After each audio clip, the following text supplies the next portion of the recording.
हाय वांसी, मैं अपना अनुभव साझा करना चाहता हूँ जो 2012 में हुआ था। यह मेरा सच्चा डरावना अनुभव है और उस दिन से मैं अभिभावक स्वर्गदूतों में विश्वास करता हूँ। 3 यह मेरा पहली बार मनीला, फिलीपींस में काम कर रहा था। मैंने जोलीबी फास्ट फूड में काम किया और मेरा शेड्यूल दोपहर 2 बजे से रात 12 बजे तक था।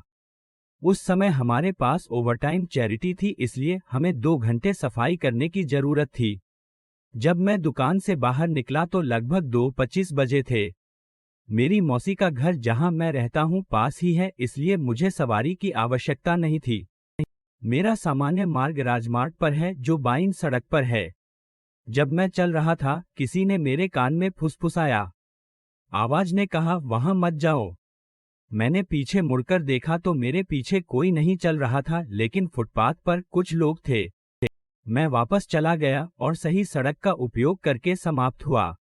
जब मैं घर पहुंचा तो मैंने दीवार पर लगी घड़ी की ओर देखा और ठीक 3 बजे थे।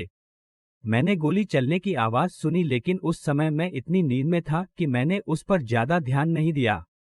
मैंने अपने दांत ब्रश किए और फिर सो गया। मेरे मौसेरे भाई ने मुझे जगाया। मैंने उससे पूछा कि यह क्या समय था और उसने कहा, यह सुबह के 4 बजे हैं। उन्होंने कहा कि बाएं राजमार्ग पर किसी की मौत हो गई।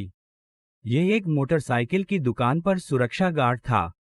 उसके सिर में गोली मारी गई थी और मेरी चाची के अनुसार उन्होंने ट्रक को मोटरसाइकिल की आपूर्ति के साथ लूट लिया और सुरक्षा गार्ड को मार डाला।